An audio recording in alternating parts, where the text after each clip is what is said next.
안녕하세요. 오늘도 사연살롱을 찾아주셔서 감사합니다. 어쩌다 3대 모녀가 함께 한 집에 살게 된 사연의 주인공 30대 여성입니다.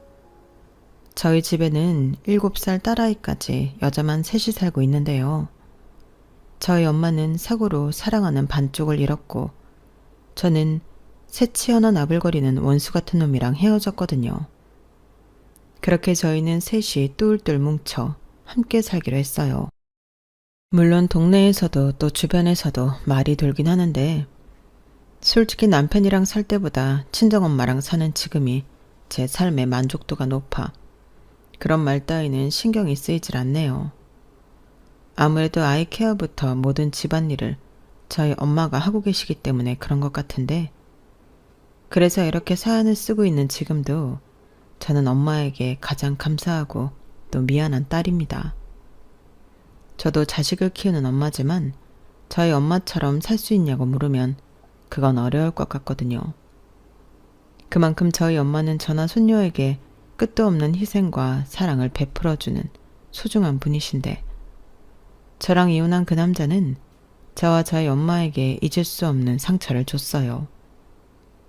자기 부모가 소중하고 끔찍하면 남의 부모도 똑같은 건데 그놈은 저랑 아기까지 낳고 그렇게 오래 살아놓고도 그걸 모르는 인간이더라고요. 게다가 그런 아들을 키운 시부모님도 인성이 퍽 훌륭하다고 할 수 없는 사람들이었는데 그건 결혼 후에 알게 되어 유감이었죠.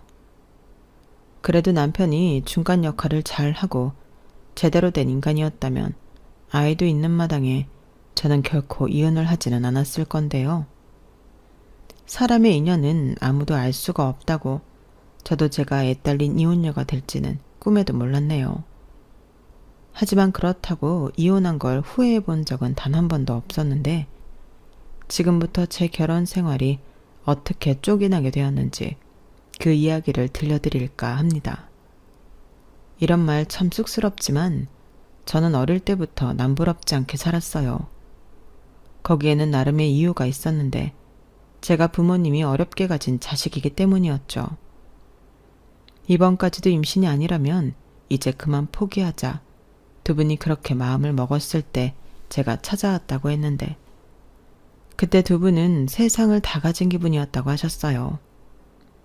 그렇기 때문에 당신들이 할 수 있는 전부를 저에게 아낌없이 주며 저를 키우셨는데 오죽하면 저희 아빠는 늘 저를 공주라고 부르실 정도였다니까요. 그렇게 저는 시집을 가기 전까지도 저희 아빠의 공주였어요. 게다가 저희 엄마와 아빠는 제 기억에 부부싸움도 한 번 하지 않는 인꼬 부부셨어요. 주변에서도 우리는 진짜 니네 엄마 아빠 같은 사람은 본 적이 없어. 어쩌면 그렇게 두 분이 사이가 좋니? 너 니네 엄마 아빠 싸우는 거 본 적 있어? 라며 부러워하시면서도 또 한편으로는 궁금해하셨는데 저는 정말 저희 부모님이 싸우는 걸 본 적이 없었어요.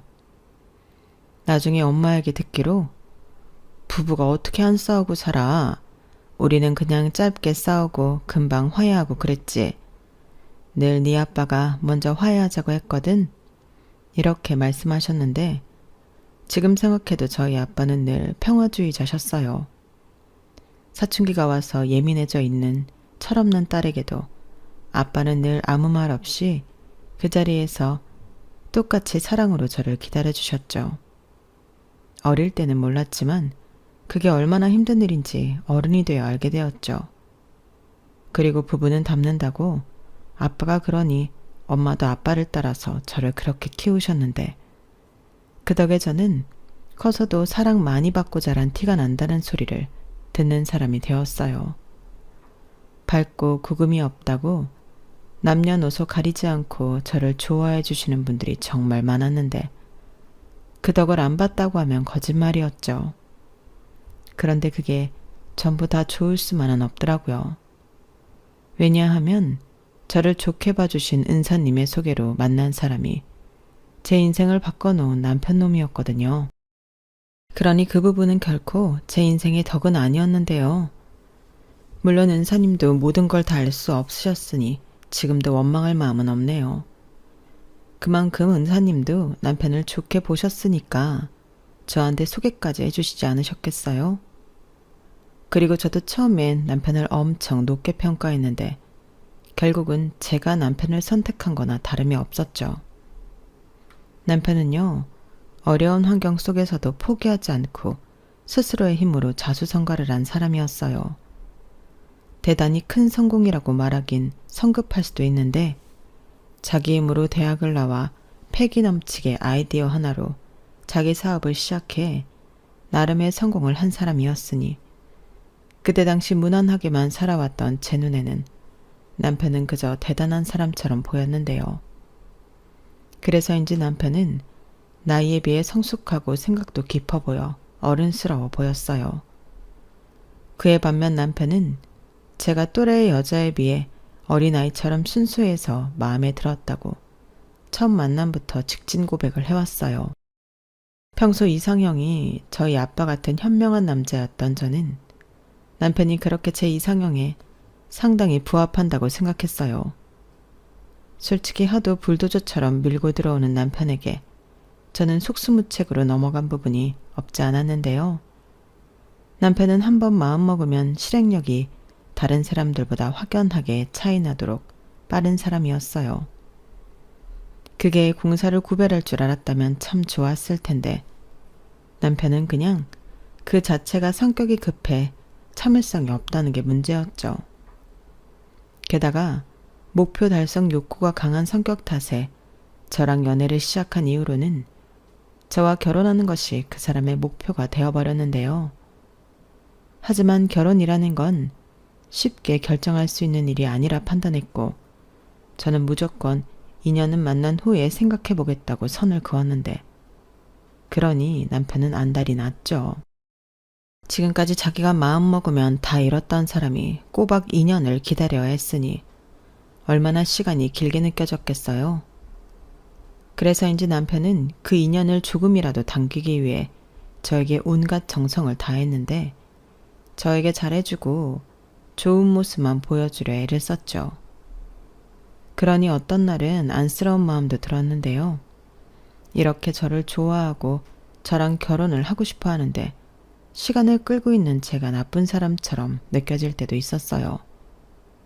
하지만 그럴 때마다 드는 생각이 또 한 가지 있었는데 제가 시집을 가면 두 분만 계실 부모님을 생각하면 결혼은 좀 천천히 해야 하지 않을까 그런 생각이 들었어요. 하지만 남편과 헤어질 때면 그런 마음도 흔들리기만 했는데 결국 저는 2년을 다 채우지 못하고 1년 8개월 만에 남편과 결혼을 결심했죠. 남편이 먼저 결혼하면 시댁이 아닌 친정 근처에 신혼집을 구하자고 했는데 결혼 후에도 친정과 자주 왕래하며 지내라고 하더라고요. 그 말이 저에겐 결혼을 결심하게 된 결정적인 약속 같은 거였는데 그리하여 저는 남편을 집에 데리고 가서 소개했고 다행히 저희 부모님은 남편의 됨됨이가 바르고 책임감 있는 모습이 보기 좋다며 결혼을 허락해 주셨죠. 그리고 그 뒤로 저 역시 시부모님을 뵈러 시댁을 찾았는데 시댁은 뭐랄까 집도 집이지만 집 안의 살림살이들이 좀 초라해 보여 깜짝 놀랐어요. 남편에게 듣기로 집이 많이 어려웠다는 말은 들어 알고 있었지만 지금도 그런 생활을 하고 있을 거라고는 생각도 하지 못했기에 더 그랬죠. 하지만 이내 저를 보며 어머 곱기도 하다. 어쩜 이렇게 명랑하고 예쁜 아가씨를 데리고 왔니? 우리 아들이 진짜 잘해줘야겠다. 이 손 좀 봐. 굳은 일은 한 번도 안 했나 보네. 라고 저를 보자마자 시어머니가 손을 잡고 반겨주셨는데요. 시아버님도 말씀은 많이 없으셨지만 인상이 좋으셨어요. 그저 니들이 원하는 대로 해라. 우리는 괜찮다. 이렇게 말씀하셨는데 두 분이 너무 잘해주시니 초라한 살림살이는 그 이후로 눈에 들어오지 않았어요. 오히려 내가 시집을 오면 하나하나 다 바꿔드려야지 그런 생각만 하게 되었는데요. 그렇게 양가 허락을 받고 바로 상견례 날짜를 잡은 저희는 그 후 결혼 준비에 박차를 가했어요. 남들은 결혼 준비하면서 많이들 싸운다고 하는데 저희는 그런 것도 없이 순탄하게 결혼 준비를 해갔는데 그도 그럴 게 결혼 준비에 들어간 직후 남편이 이런 말을 했어요. 저기 있잖아. 이런 말해서 좀 미안한데 우리 결혼은 반반 결혼으로 하자. 우리 집에 가봐서 알겠지만 우리 부모님이 아들 장가 간다고 금전적인 지원을 하긴 좀 어려워. 나도 집이라도 떡하니 하나 갖고 결혼하자고 하면 좋은데 지금 여기저기 돈 들어갈 데가 많아서 그것도 어렵고 대신 내가 금방 성공해서 자기 행복하게 해줄게. 그건 약속할 수 있어. 솔직히 제가 속물이라고 욕을 먹어도 어쩔 수 없는데 저는 남편의 말에 의아했어요. 그렇게 결혼을 하자고 조르기에 저는 어느 정도 준비가 되어 있어 그런가 보다 하고 생각했는데 반반 결혼을 하자고 하니 좀 놀랍더라고요. 하지만 저 역시도 그런 이야기가 나오기 전부터 결혼만큼은 똑같이 하는 게 낫지 않을까라고 생각했기에 그건 괜찮다고 그러자고 했는데요. 저희의 이야기를 모두 들은 저희 부모님은 어차피 친정 근처에 집을 얻을 생각이라면 그 집을 당신들께서 해주시겠다고 하셨어요. 그 말에 저와 남편은 깜짝 놀랐는데 이윽고 남편은 너무 좋아하더군요. 태어나 누군가에게 무언가 받아본 기억이 없던 남편은 태어나 처음으로 처갓집 부모님에게 큰 선물을 받는다고 기뻐했는데요. 아주 동네방네 자랑을 하고 다닌 모양이었어요. 그때 저도 느낀 게 있긴 했었죠.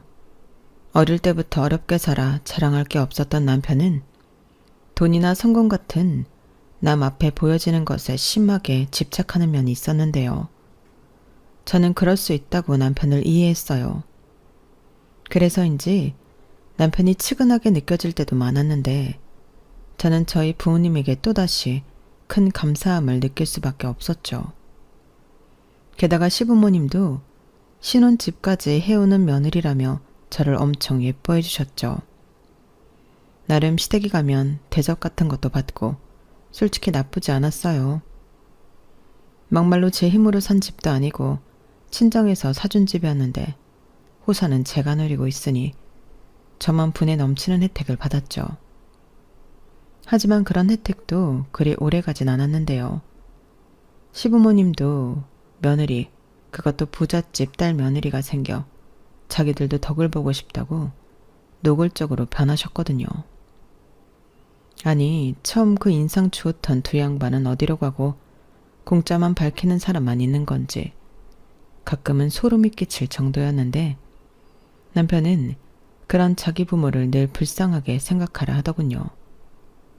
그런데요, 정말 이상한 건 그런 생각을 하고 있던 남편이라면 저랑 결혼하기 이전에라도 자기 부모를 챙겼어야 하지 않나요? 그런데 남편은 자기 사업 확장에만 열을 올려 시부모님에게 50만 원 생활비를 드리는 것 외에는 아무것도 해드린 게 없었는데 이제 와서 장가 갔으니 저더러 자기 부모님을 챙기려고 하는 거였어요.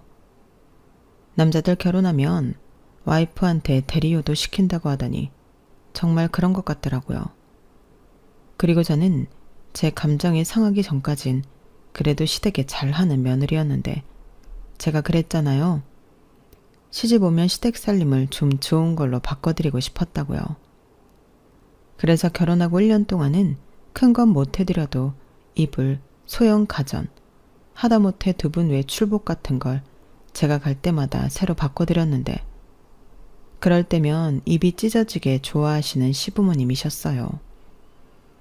그리고 그걸 남편도 옆에서 보고 많이 좋아했는데 저한테 늘 고맙다고 자기도 처가에 잘 하겠다고 했고 저는 이게 이상적인 결혼이라고 생각할 만큼 제 선택에 늘 자신만만했는데요. 역시나 자신만만하면 금방 코가 깨지는 법이었어요. 늘 받기만 하던 시댁은 이제 당신들 성에 차지 않으면 금방 싫은 내색을 했고 급기야 시어머니는 어머 며느라 이건 아무리 그래도 아니지 않니? 한우를 사와야지. 무슨 돼지고기를 사왔어? 네가 보기에 우리가 돼지고기도 못 먹고 사는 거지로 보이냐? 라고 하시기도 했는데 그 말을 들었을 때는 얼마나 놀랐는지 몰라요. 그리고 사람 마음이 간사하기에 그런 일을 겪은 후로는 시댁 방문 자체를 웬만해서는 꺼리게 되었는데요. 그때부터는 남편도 서운한 기색을 숨기지 않더군요. 그러면서 유치하게 복수라도 하듯 남편도 저희 친정 부모님을 일부러 챙기기 싫어하는 눈치였는데 그때부터 제가 자부하던 결혼 생활은 슬슬 금이 가기 시작했어요. 그러다 주변에서 다 그러고 살아. 그냥 각자 부모는 각자 챙기고 사는 게 속 편하지. 괜히 마음만 상한다. 그래도 수민 씨는 친정 옆에 사니까 좋잖아. 라며 이제라도 마음가짐을 바꾸라는 조언을 들었는데 저도 그게 맞는 것 같아 포기할 건 포기하고 실속을 챙기기로 했어요. 어차피 착한 며느리로 살다가는 호구가 되기 십상이라는 것도 알았고 괜히 남편이랑 서로의 부모로 마음 상하면 끝도 없을 것 같으니까 저는 그냥 우리만 싸우지 않고 잘 지내면 된다는 주의로 시댁에는 도리만 하고 친정에는 제 마음 가는 대로 했는데 어차피 집도 그렇고 살면서 소소한 것들을 전부 도움받고 있으니 남편도 대놓고 제가 친정만 챙긴다고 뭐라고 하지 못하더라고요. 저희 엄마가 때 되면 반찬도 남편 좋아하는 것 위주로 만들어 수시로 갖다 주시고 남편 생일이면 저희 아빠가 거금으로 용돈도 척척 줬는데 거기에 대고 장인장모 욕을 하면 그게 사람 새끼인가요? 그래서 그렇게 지내면 저는 별 탈 없이 잘 지낼 수 있을 거라 생각했는데요. 그러던 중 결혼 뒤 3년 차에 접어들면서 기다리던 임신을 하게 되었는데 제 뱃속에 아이가 한참 자라고 있을 무렵 아빠 생신을 맞이해 제가 두 분께 설악산 여행을 보내드렸고 그때 돌아오는 길에 그만 사고가 일어났어요. 고속도로에서 뜻밖의 당한 사고였는데 사고가 너무 크게 나서 운전을 하던 아빠는 병원으로 옮겨지기도 전에 돌아가시고 엄마는 중태에 빠지셔서 고비를 여러 번 넘기셔야 했죠. 저는 그때 세상이 끝난 줄 알았고 아빠의 장례도 미룬 채 매일 울면서 하루하루를 보냈는데요.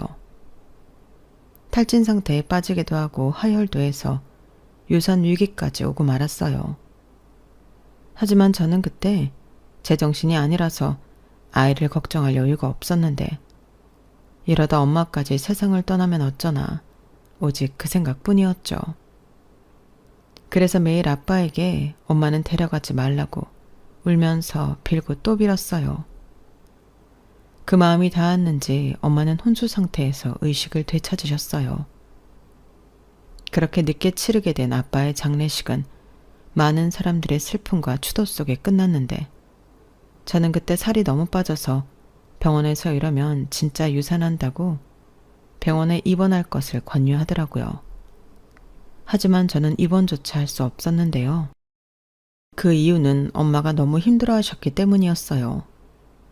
저는 엄마라도 살아주셔서 너무 감사했는데 엄마는 살았다는 게 지옥이라며 그때 죽지 못한 걸 자책하셨어요. 그럼 아빠가 외롭게 혼자 떠나지 않아도 되지 않았을 텐데 하시며 매일을 울고 식사도 하지 않으셨거든요. 그런 엄마를 두고 저는 차마 제 새끼 살리자고 입원할 수가 없겠더라고요. 그래서 독한 마음을 먹고 엄마에게 엄마는 아빠 따라가지 못한 게 그렇게 한이야? 그럼 나는 한순간에 고아가 되는 나는 나 엄마 때문에 우리 애기 위험하다고 하는데도 입원도 못해. 나도 아빠 그렇게 보낸 거 너무 죄스럽고 힘든데 엄마가 이러고 있으면 내가 어떻게 살아? 그냥 우리 다 같이 죽을까? 그럼 좋겠어? 그럼 그렇게 하자. 이렇게 말했는데 그제야 엄마는 정신을 차린 듯 하셨어요. 네가 그때 같이 죽자고 하는데 내가 지금 뭐 하는 거지? 정신이 번쩍 들더라. 내 딸이랑 손주까지 내가 지금 뭐 하고 있는 건가 싶었어. 수민아, 엄마가 미안해. 너 내일 당장 입원해라. 엄마가 네 옆에 있을게. 엄마라도 우리 딸 옆에 있어야지. 미안해. 엄마가 진짜 미안해. 엄마, 사실 미안한 건 엄마가 아니라 나야. 내가 그때 설악산에 가라고 예약만 하지 않았어도 그런 사고는 없었을 텐데. 수민아, 자책하지 마. 세상의 모든 일을 알고 미리 예측할 수 있는 사람은 아무도 없어. 아빠도 결단코 너 원망하지 않았을 거야. 엄마도 그래. 아빠가 없는 현실이 받아들이기 힘들었을 뿐이지 너 때문에 이렇게 됐다고 생각한 적은 한 번도 없었어. 아니야, 나 때문이야. 엄마가 아니라고 하잖아. 네 탓 아니야. 진짜 아니야. 이제부터 너는 네 새끼 지켜. 생명이 얼마나 소중하고 귀한데. 명심해.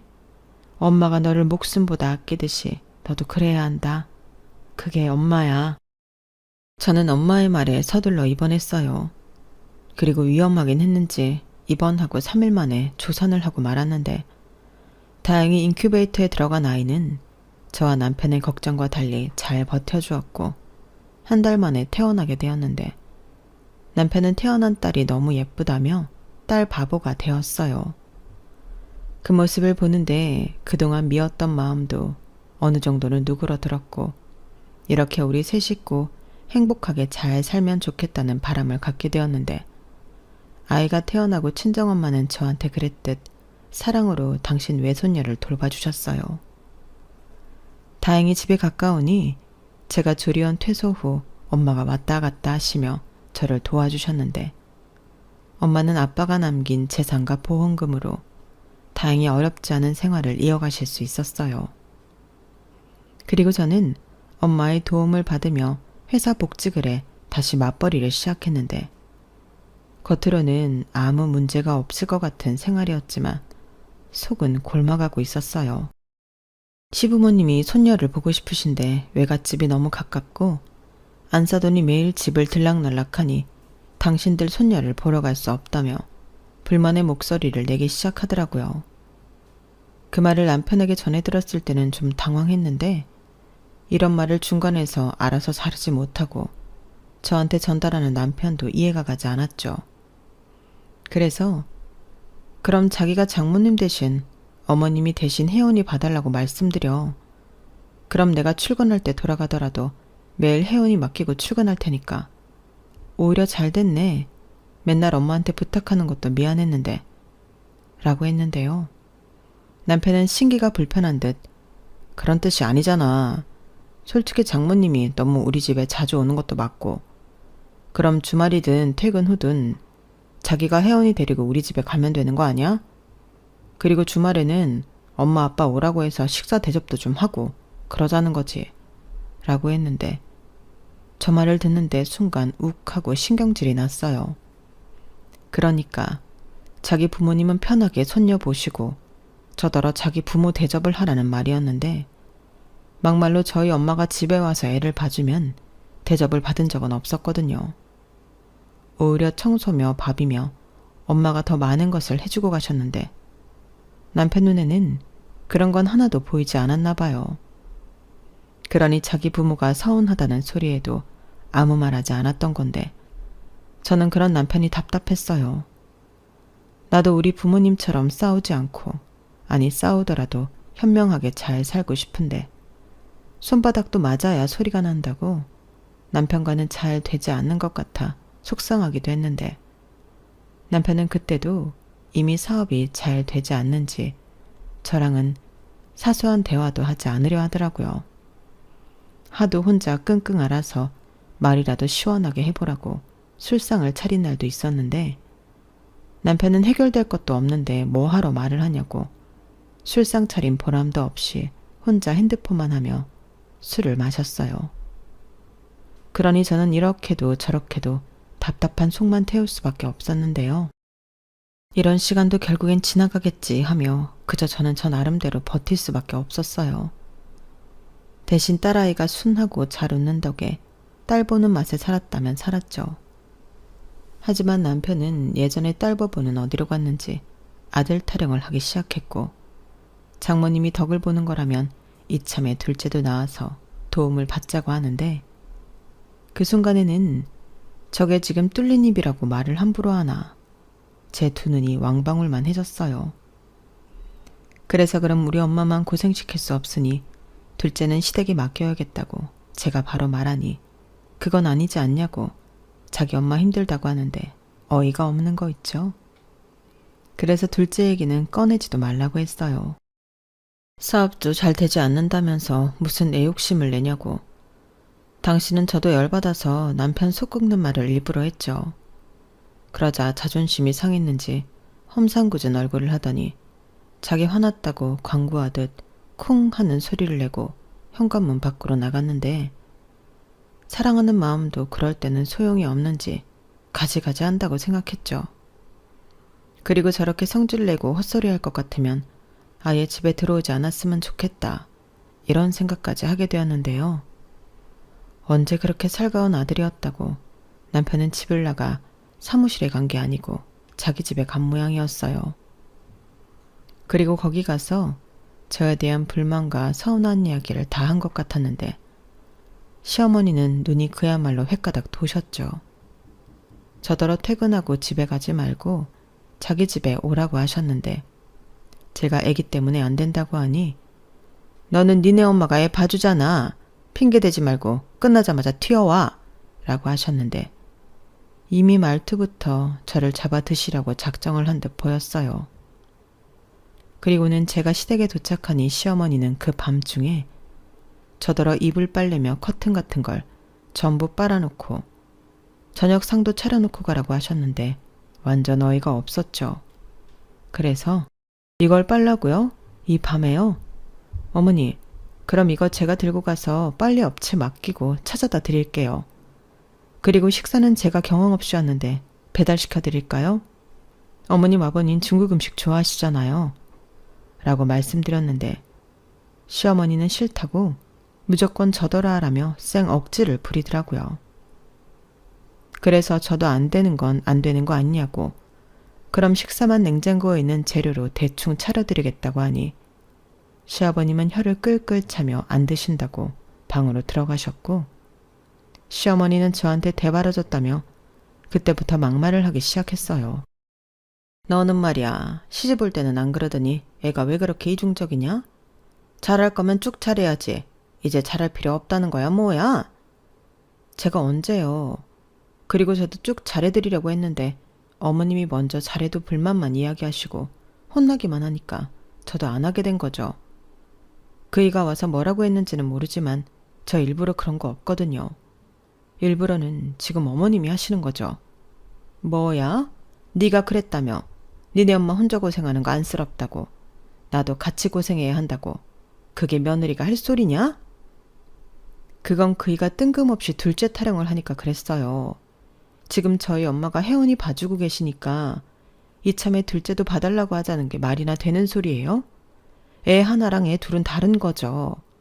그래서 저도 그럼 똑같이 양가 한 명씩 부탁하자고 한 소린데 이게 제가 잘못한 거예요? 그래, 네가 잘못한 거다. 하나를 보나 둘을 보나지. 너 그것뿐만이 아니잖아. 너 요즘 우리 아들이 사업 힘들어서 고생하는데 돈 못 벌어온다고 눈치도 준다며? 네가 그러고도 마누라라고 할 수 있냐? 그건 지금 우리 여건이 안 되는데 헛소리를 하니까. 뭐? 헛소리? 너 지금 내 앞에서 우리 아들 무시하냐? 이게 진짜 보자보자하니까. 그래, 너 지금 시집 올 때 집 해오고 친정 덕 보고 살았다고 지금 우리 괄시하는 거지. 근데 네 아버지 죽고 너도 이제 끈떨어진 년이잖아. 네가 뭐가 있니? 뭐라고요? 어머니 지금 말씀 다 하셨어요? 저는 그날 어쩌면 며느리가 하면 안 되는 그런 짓을 하고 왔는지도 모르겠어요. 시어머니한테 그동안 쌓여있던 불만도 터뜨리고 다시는 시댁에 오지 않겠다며 제 발로 박차고 시댁을 나왔는데 시어머니가 제 뒤통수에 대고 그러시더라고요. 자기 죽어도 오지 말라고요. 그래서 알겠다고 하고 집으로 돌아왔죠. 그러자 남편은 아는지 모르는지 거실에서 자빠져 TV만 보고 낄낄거리고 있는데 저는 성질이 나서 소파에 있는 쿠션으로 남편 머리를 후려쳐버렸어요. 그러자 야, 이씨 너 미쳤어? 하며 불같이 화를 냈는데 저는 그저 그런 남편을 째려만 보고 방 안으로 들어왔죠. 주방에 엄마가 계셨거든요. 그리고 사위 눈치가 보이는 듯 방으로 쫓아들어온 엄마가 너 갑자기 왜 그래? 왜 가만히 있는 사람을 치고 그래? 라며 저를 혼내셨는데 아무것도 모르고 사위 편을 드는 엄마를 보니 울컥하고 울음이 터져버렸어요. 그렇게 졸지에 엄마는 당황하셨고 무슨 일 있냐고 저를 안고 토닥이기 시작하셨는데 아니라고 저는 엄마에게 회사를 당분간 쉬어야겠으니 엄마는 오지 말라고 말씀드렸어요. 그러자 이번에는 너 회사에서 무슨 일 있었구나? 괜찮아. 엄마한테 다 얘기해. 우리 딸 뭐가 그렇게 속상했어? 누구야? 라고 하셨는데 저는 아무 일도 아니라고 좀 쉬고 싶어 그런다고 했어요. 그러니 엄마는 그럼 편하게 쉬게 저희 딸을 데리고 친정집으로 가시겠다고 하셨는데요. 저는 아니라고 이번 기회에 딸이랑 시간을 좀 보내고 싶어 그런다고 되는 대로 변명을 늘어놓았죠. 그리하여 그 다음 날부터 저희 엄마는 저희 집에 오지 않게 되셨고 이 상황에 의아한 남편은 어떻게 된 일인지 물었는데 저는 나 회사 그만뒀어. 자기가 자기 엄마한테 한 말도 있고 더는 우리 엄마 신세지지 않으려고 라고 거짓말을 했죠. 그러자 남편이 자기도 지금 힘든데 저까지 회사를 그만두면 어쩌냐고 답답하다고 짜증을 냈는데 저는 그 모습을 보니 쌤통이었어요.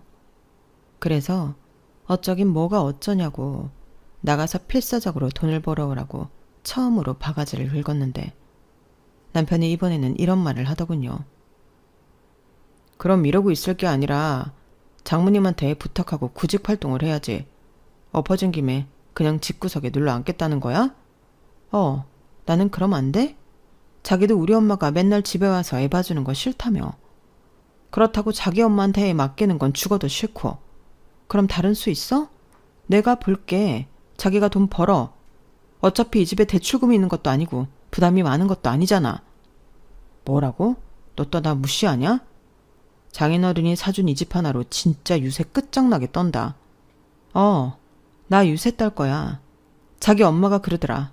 나더러 아빠 돌아가셨으니 끈떨어진 년이라고. 나 그 말 듣고 더는 안 참기로 했어. 네가 참긴 뭘 참냐? 다 하고 싶은 대로 했으면서. 몰라. 알아서 해. 남편은 이번에도 지 분을 못 이기고 출근을 한 건지 홧김에 나간 건지 아무튼 집을 나갔어요. 그렇게 한 일주일 정도 냉전을 벌였는데 잠도 따로 잤어요. 제가 먼저 안방에서 딸아이 와 있으니 남편이 알아서 거실에서 자거나 아이 방에서 잤는데 솔직히 그게 더 편하더라고요. 그런데 그런 생활이 익숙해질 무렵 저는 회사에 슬슬 나가야 하는 시점이 되었고 어떻게 할까 고민을 하고 있었는데 남편이 저더러 할 말이 있다고 했어요. 지금 하는 일이 돈이 부족해서 지지부진한데 돈을 만들 수 있는 묘안이 생각났다 하더라고요. 그럼 저는 걱정하지 않고 집에서 살림만 해도 된다며 오랜만에 자신 있는 얼굴로 말했는데 그 묘안이라는 게 궁금하긴 했어요. 그래서 돈 만들 수 있는 묘안이란 게 뭐야? 장모님 사시는 집 있잖아. 장인어른 돌아가시면서 상속받은 거. 설마 그 집을 팔라고? 미쳤어? 이성적으로 생각해봐. 자기도 솔직히 장모님 혼자 있는 거 걱정이지.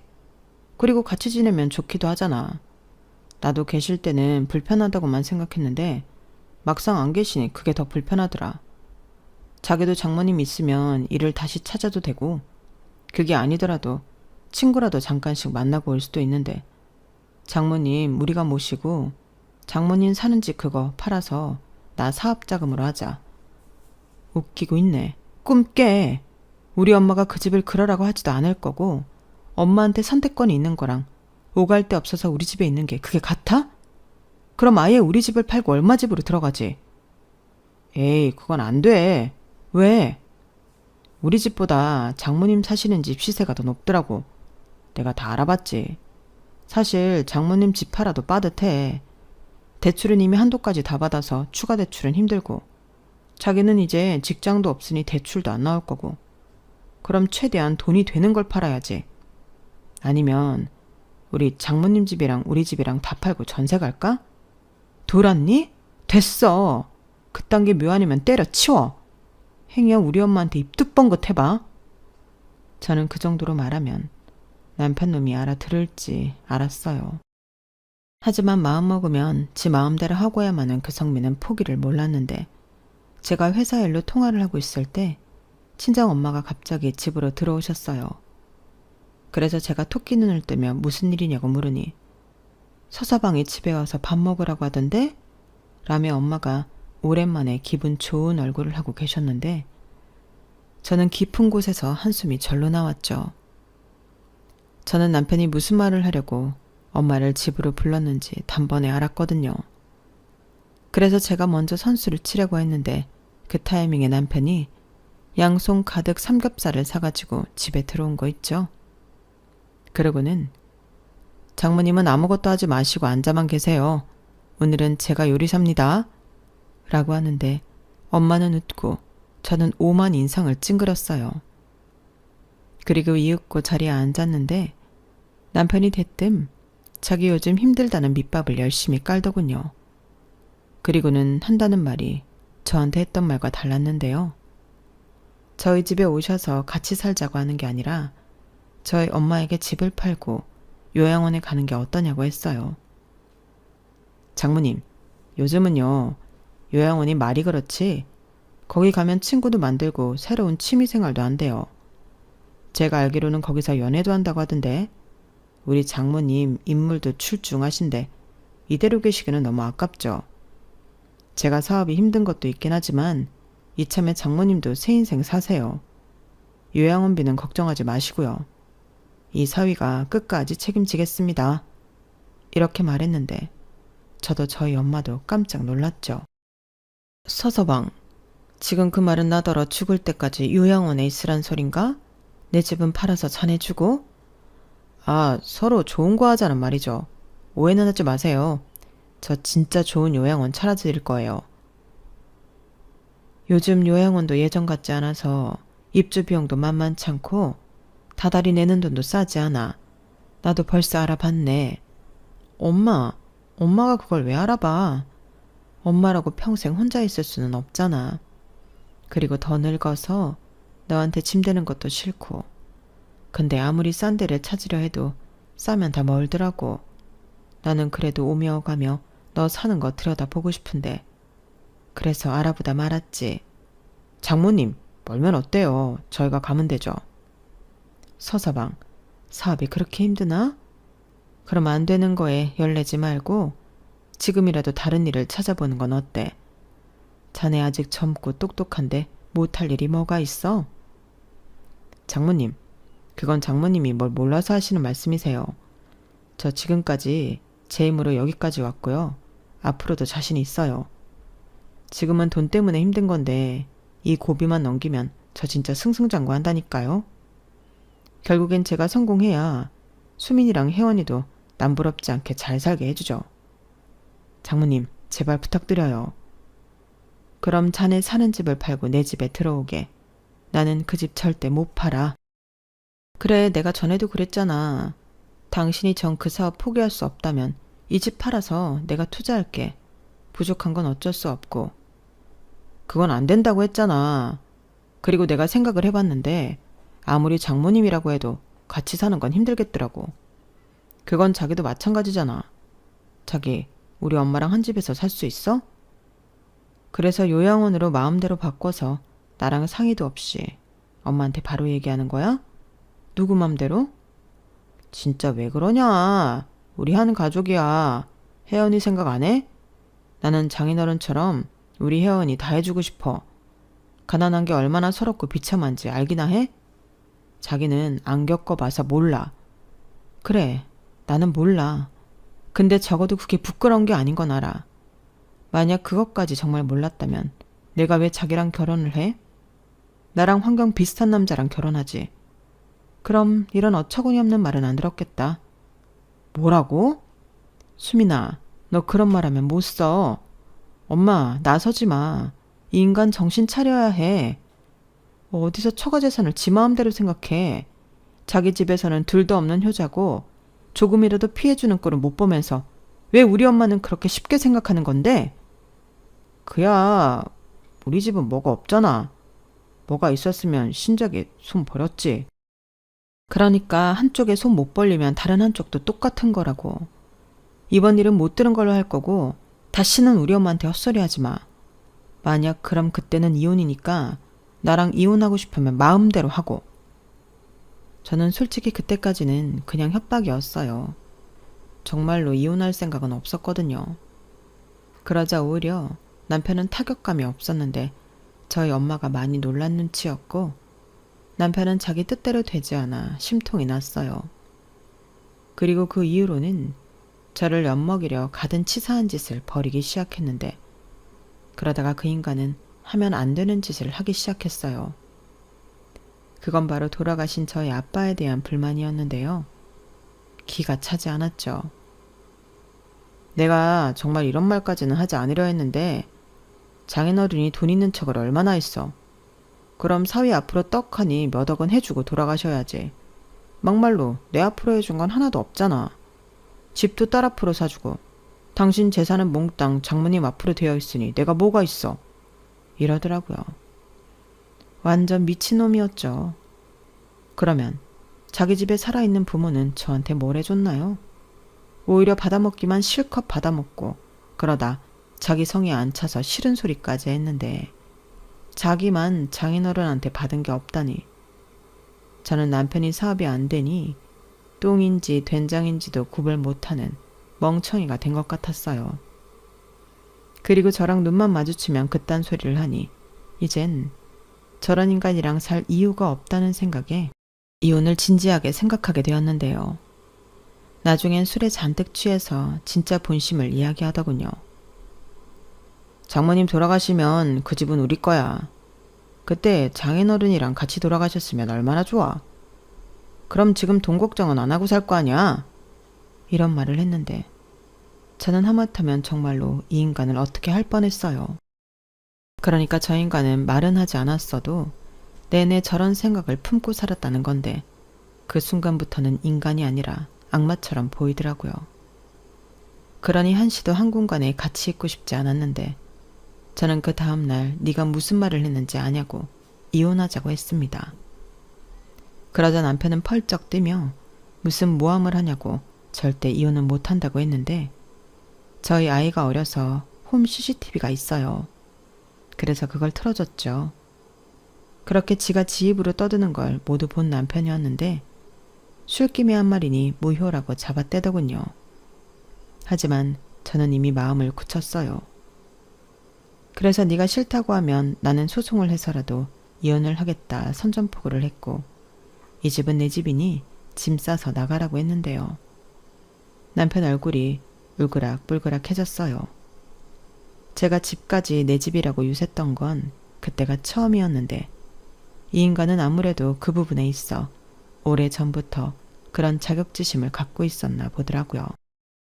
그러면서 한다는 말이 웃겼는데 장인어른이 우리 결혼하면서 사준 집이니 명의랑 상관없이 우리 공동재산이라고 우기기 시작했는데 저는 할 수 있으면 해보라고 했어요. 자존심이 센 사람이니 저는 오히려 그 점을 노리기로 했거든요. 그래야 지가 또 분에 못 이겨 집을 나갈 거라고 생각했는데 오히려 나가라고 하니 이번에는 버티는 거 있죠? 그땐 진짜 너무 싫었어요. 그래서 그때부터는 저도 대놓고 소송을 준비하기 시작했는데요. 참 지지부진한 싸움의 시작이었죠. 남편은 우리가 이혼 사유가 없다며 버텼고 저는 집을 내놓고 친정으로 들어갔어요. 그 사이 집값이 많이 올랐었는데 울며 겨자 먹기로 금매를 내놓았죠. 저의 목표는 단 하나, 그 인간을 빨리 내쫓아버리는 거였는데 금매로 내놓은 것이 효과가 있어서 정말 일주일도 되지 않아 집이 팔린 거 있죠. 저는 남편에게 집을 팔았다고 알아서 하라고 했어요. 저희 엄마도 제가 이혼한다는 사실을 알고 있었기 때문에 남편을 당신 집에 들일 생각이 없었는데 남편이 현관문 앞에서 초인종을 누르자 저희 엄마는 경찰에 신고해버렸어요. 아무리 사유라도 원치 않으면 무단 가책 침입 시도로 신고를 할 수 있다고 하더라고요. 워낙 정에 약하고 사위를 좋아했던 엄마라 사실 저도 놀라긴 했는데 엄마도 나름 쌓인 게 많았던 거예요. 애기 봐주러 저희 집에 올 때면 그렇게 눈치를 주고 나중엔 자기 사는 집도 팔아 요양원에 가라고 했으니 이미 저희 엄마 마음도 돌아선 지 오래였는데 그 탓에 남편은 자기 편 하나도 없이 이혼 소송에 들어가게 되었죠. 집이 팔렸기 때문에 남편도 그 집에 버틸 수 없었고요.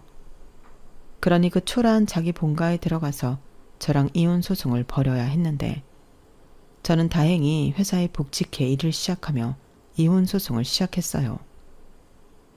이혼 소송은 생각보다 길었는데 아무래도 저희가 어린 자식도 있고 외도나 도박, 알코올 중독 같은 굵직한 사유가 없다 보니 길어질 것은 예상했는데 정말 오래 걸렸어요. 3년 가까이 걸렸거든요. 그런데 소송할 때면 양육권 타령을 하던 남편은 아이를 이용한 마음만 있을 뿐 실제로 아이 생각은 1도 하지 않았는데 저희 엄마는 애 아빠가 애 보고 싶다고 찾아오면 그때는 어쩌나 고민을 많이 했었다고 했어요. 하지만 다행이라고 해야 하나? 그런 일은 없었고 시댁에서도 그런 위자료라도 챙겨주라고 엄한 소리를 하기 시작했는데요. 저는 곧바로 위자료는 내가 받아야 한다고 큰 소리 쳤어요. 당신 아들이나 당신들이나 돌아가신 내 아빠 모독하지 않았냐고. 내가 찾아보니 사자 명예훼손죄라는 것도 있는데 어디 제대로 소장이나 받아볼 거냐고 다그치니 시부모님이 깜짝 놀란 얼굴을 하며 미안하다고 했는데요. 알겠으니 나중엔 제발 소송을 걸지 말라며 애원했어요. 그러게 마음 쉼보 좀 착하게 먹지. 저는 할 수 있으면 그들을 사자 명예훼손죄로 걸고 싶었지만 그게 공공연하게 이루어지는 일이 아니라 입증이 어렵다는 말에 포기했고 대신 가망이 없다고 판단했는지 남편이 나중엔 두 손 두 발 들었는데 조건은 하나였어요. 양육비를 받지 않으면 이혼을 순순하게 하겠다고 하더라고요. 이미 3년이나 걸렸는데 이게 무슨 순순하게 하는 거냐. 이렇게 된 거 우리 끝까지 가보자. 저는 그랬는데 남편이 그러면 자기가 힘드니 양육비를 깎아달라고 했어요. 알고 보니 자기가 돈이 없어 변호사 비용 지급을 할 수 없었기 때문에 급한 모양이었는데 사업도 진작에 망해서 그 돈으로 다른 걸 할 참이었다 하더군요. 그 말을 듣는데 정말 어이가 없었고 그럼 그때라도 어디 취직할 곳을 찾아야 맞는 게 아니었냐고 제가 따지니 내가 그동안 남 부리면서 일했는데 어떻게 누구 밑에 들어가 일을 해. 나는 그건 절대 못하지. 라고 여전히 헛소리를 했는데 저는 그때 제 결정에 상견지명이 있었다고 생각했어요. 나중엔 자기도 이제 정신을 차렸다며 무슨 일이든 다 할 거라고 말을 바꾸긴 했지만 이미 버스는 떠난 후였죠. 그래서 어차피 희망도 보이지 않을 거 양육비 반으로 깎아주는 조건으로 이혼했습니다. 그마저도 지금 밀린 상태라 이걸 어쩔까 고민하고 있는 중인데요. 들리는 소문에 그 인간이 파산 직전이라고 하더라고요. 그러니 뭐가 있어야 받을 게 있는데 저도 헛수고하는 것 같고 저야말로 돈이 없는 게 아니라 그냥 적금 붓는다고 생각하고 참고 있는데요. 제가 양육비라도 받고 싶은 데는 이유가 있었어요. 나중에 딸이 커서 아빠 이야기를 하면 그래도 네 아빠가 양육비는 보내줬다. 이 말은 해줘야 아이가 상처를 덜 받지 않을까 싶어 그런 건데 그건 좀 두고 봐야 할 것 같네요. 현재 저는 다니던 직장 잘 다니고 있고 아빠가 물려주신 집에서 엄마와 딸이랑 행복하게 잘 지내고 있는데요. 이젠 제가 가장이니 제가 사랑하는 두 사람을 위해 열심히 살아야죠. 지금은 바람이 있다면 저희 엄마가 오래오래 건강하시고 저희 딸이 바르게 또 건강하고 명랑하게 자라는 건데 공부는 좀 못해도 상관없는 것 같아요.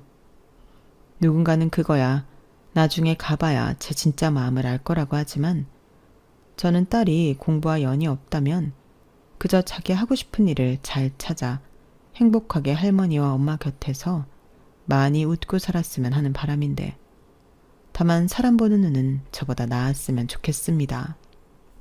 겉으로 보이는 것 말고 그 사람의 내면을 보고 판단할 수 있는 그런 현명한 사람으로 크길 바라며 하늘에 계신 아빠가 걱정하지 않도록 엄마도 잘 챙기고 저도 행복하게 잘 살게요. 아직은 30대라 제 앞날이 구말리인데 부디 제 앞날에 나쁜 일보다는 좋은 일만 가득하길 여러분들이 많은 응원해 주셨으면 좋겠네요. 그럼 제 사연은 여기까지였고요. 끝까지 들어주셔서 대단히 감사합니다. 앞으로 열심히 씩씩하게 제 가족 잘 지키며 행복하게 살게요. 그러니 여러분들도 건강하시고 행복한 인생 되시길 진심으로 바라겠습니다. 고맙습니다. 여러분, 사연 댓글에 응원과 현명한 조언 부탁드려요. 좋아요와 구독은 저에게 큰 힘이 됩니다. 오늘도 좋은 일 가득하세요.